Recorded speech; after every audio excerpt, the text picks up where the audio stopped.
Meenakshi YouTube channel చూస్తున్న వారందరికీ ధన్యవాదములు. నమస్తే. చాలా వీడియోలు చేసి పెడుతూ ఉన్నాను. మరి నచ్చినట్లయితే లైక్ చేయండి, షేర్ చేయండి, సబ్స్క్రైబ్ చేయండి. బుధాదిత్య యోగం 12 లగ్నాల వారికి ఈ యోగం రవి భగవానుడు బుధగ్రహం వల్ల కలుగుతుంది. కలయిక ఉండాలి.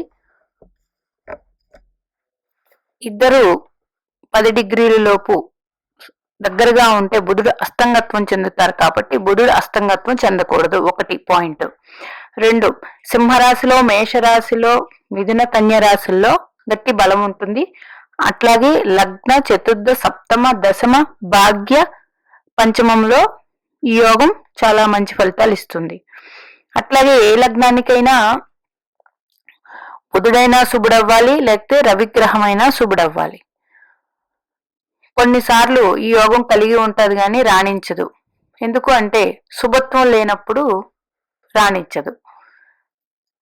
మరి మేషలగ్నం వారికి మేషంలో, సింహంలో, మిథునంలో, ఎందుకంటే తృతీయ భావంలో కూడా ఈ యోగం రవిగ్రహం తృతీయంలో అత్యంత శుభం పొందుతాడు. కాబట్టి మేషం, వృషభం, మిథునం అవుతుంది. తృతీయంలో కూడా వర్తిస్తుంది. వృషభ లగ్నానికి చతుర్థం ఒకటే. మిథున లగ్నం వారికి చతుర్థంలోను, లగ్నంలోను సింహరాశి అంటే మిథునం, కర్కాటకం, సింహం 3వ రాశి అవుతుంది. అక్కడ కూడా పనిచేస్తుంది. ఇంకా కర్కాటక లగ్నం వారికి 2లో కూడా మంచి ఫలితాలు ఇస్తుంది. ఎందుకంటే సింహరాశి 2వ స్థానం అయితే 2వ స్థానాధిపతి ద్వితీయంలో ఉంటే అంత మంచి ఫలితాలు ఉండవు. ఆ దశ వచ్చినప్పుడు ఇబ్బందులు పెడుతుంది. అయితే ఇక్కడ బుధుడు కలయిక వల్ల మంచి ఫలితాలు ఉంటాయి. అయితే 1 కర్కాటక లగ్నానికి కర్కాటకం, సింహం, కన్య 3లో కూడా మంచి ఫలితాలే ఉంటాయి.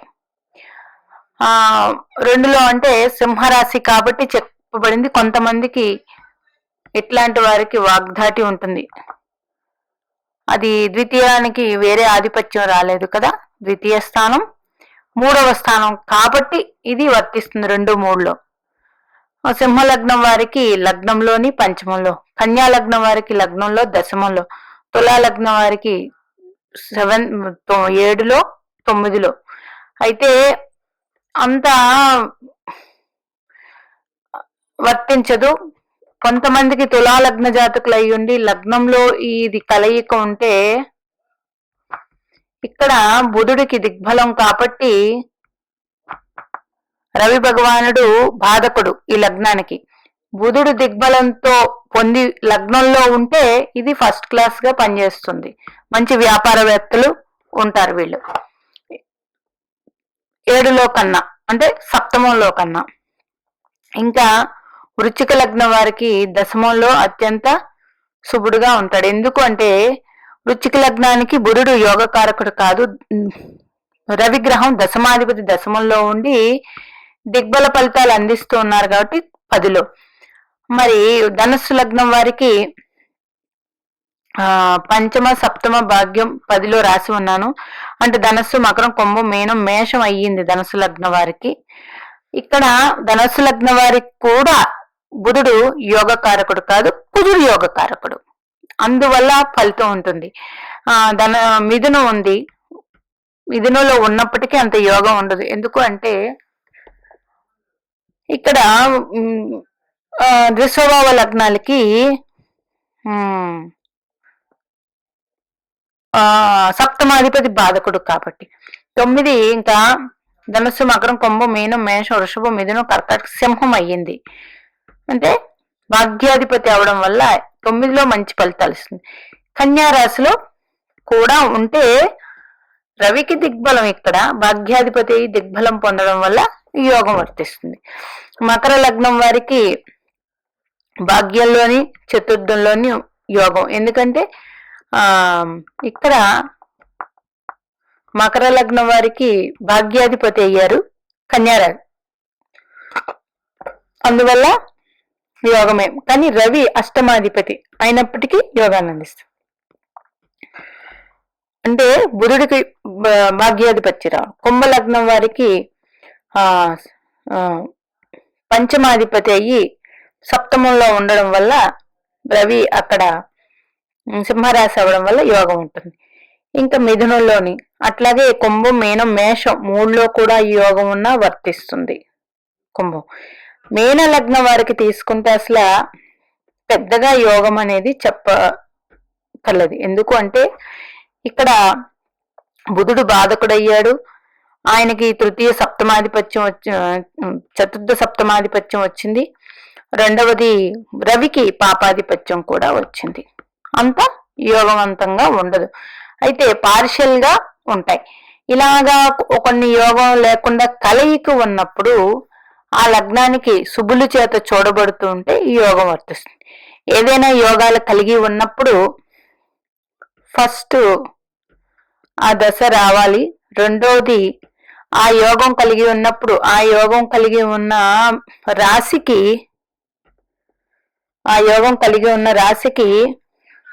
అటు ఇటు పాపగ్రహాలు లేకుండా ఉంటే అంటే ఏంటి, శుభకర్తరి ఉంటే ఏ గ్రహము లేదు దివ్యంగా ఇస్తుంది. ఒకవేళ శుభగ్రహాలు ఉన్నాయి మంచిది, పాపకర్తరి యోగం ఉంటే అది మళ్ళీ పనిచేయదు. 2 పాపగ్రహాల దృష్టి కూడా లేకుండా ఉంటే మంచిది. పాపగ్రహాల దృష్టి కూడా లేకుండా ఉంటే యోగం వర్తిస్తుంది. 2 సరైన ఏజ్ లో వస్తే ఇంకా మంచిది. అంటే ఈ యోగం ఉన్న జాతకులకి 22 సంవత్సరాలకి రవి మహర్దశ గాని బుధ మహర్దశ గాని వస్తే చిన్నతనం నుండి వీళ్ళు చాలా పవర్ఫుల్ గా చేస్తారు. అది చదువు ఉంటుంది, వీళ్ళకి గణితంలో కూడా ప్రావీణ్యత ఉంటుంది, చదువు ఉంటుంది, జ్ఞానం ఉంటుంది, అథారిటీ ఉంటుంది, ఇంకా చెప్పలేము, ఎన్నెన్ని ఉంటాయి. బుధాదిత్య యోగం ఎందుకు బుధాదిత్య యోగం చాలా మందికి ఉంటుంది. ఇది ఎందుకు అంటే బుధ గ్రహం రవి గ్రహానికి దగ్గరగా ఉంటారు ఎప్పుడు కూడా. అంటే 28 డిగ్రీలు దగ్గరలో ప్రయాణిస్తూ ఉంటారు వీళ్ళు, అంటే దూరంగా ఉండరు. అందువల్ల ఈ 2 గ్రహాలు ఉండడం వల్ల బుధాదిత్య యోగం అనే యోగం చాలా మందికి ఉంటుంది. ఈ యోగం ఉన్నవాళ్ళు మంచి వ్యాపారవేత్తలు అవుతారు, మంచి వ్యాపారవేత్తలు, వ్యాపారం చేసేవాళ్ళు, అట్లాగే మంచి పదవులు గవర్నమెంట్ సెక్టార్స్ లోని చాలా మంది అకౌంటెంట్స్ ఇట్లాగే సిఏ చార్ట్స్ ఇట్లాంటి చార్ట్స్ కలిగి ఉంటారు. అలాగే మంచి తెలివితేటలు ఉంటాయి, ఇవన్నీ కలిగి ఉంటారు ఈ రవిగ్రహం బుధగ్రహం కలయిక ఉన్నవారు. ఎందుకంటే రవిగ్రహం బుధగ్రహం పక్కనే సంచరిస్తూ ఉంటారు.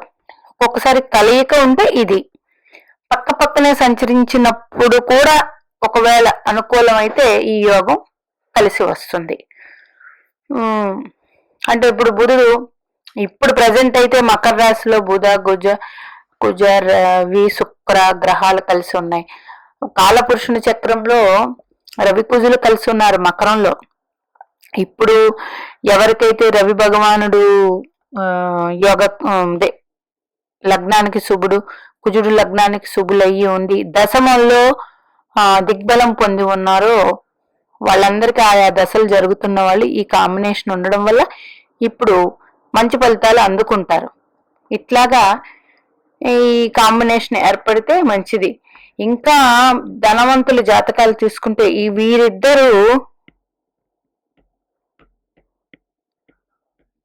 కలయిక ఉన్న రాశి ఇందు లగ్నం గాని అయితే ఇంకా మంచిది. ఇందు లగ్నం గురించి చాలా వీడియోలు చేసి పెట్టి ఉన్నాను, మరికొంచెం ముందుకి వీడియోలు చేస్తాను. ఇందు లగ్నం నుండి ఎట్లాంటి గ్రహాల స్థితి, ఇందు లగ్నానికి ఏదైనా గ్రహ సంచారం వస్తూ, ఇందు లగ్నం అంటే మనకి ధనం ఇచ్చే లగ్నం అండి. ఇది చంద్రుడి నుండి ఏర్పడుతుంది. ఇందు అంటే చంద్రుడు. ఈ ఇందు లగ్నం నుంచి కూడా ధనయోగాలు చూడవచ్చు. నాకు తెలిసి చాలా వీడియోలు చేసి పెట్టి ఉన్నాను హిందూ లగ్నం గురించి, మరి కొంచెం వివరంగా చేసి పెడతాను. అంటే వీరిద్దరు కలిగికున్న రాశి హిందూ లగ్నం అయ్యింది అనుకోండి, జాతకాల్లో 100% లక్ష్మీకరమైన జాతకం, చాలా చాలా ధనవంతులు ఇట్లాగా ఉంటుంది. మరి మీ పిల్లవాళ్ళ జాతకాల్లో కానీ మీ జాతకాల్లో కానీ ఉంటే ఈ యోగం బిజినెస్ చేయటానికి సాహసించవచ్చు. మీనాక్షిదేవి ఆశీస్సులు మనందరి మీద ఉండాలని కోరుకుంటూ నమస్తే.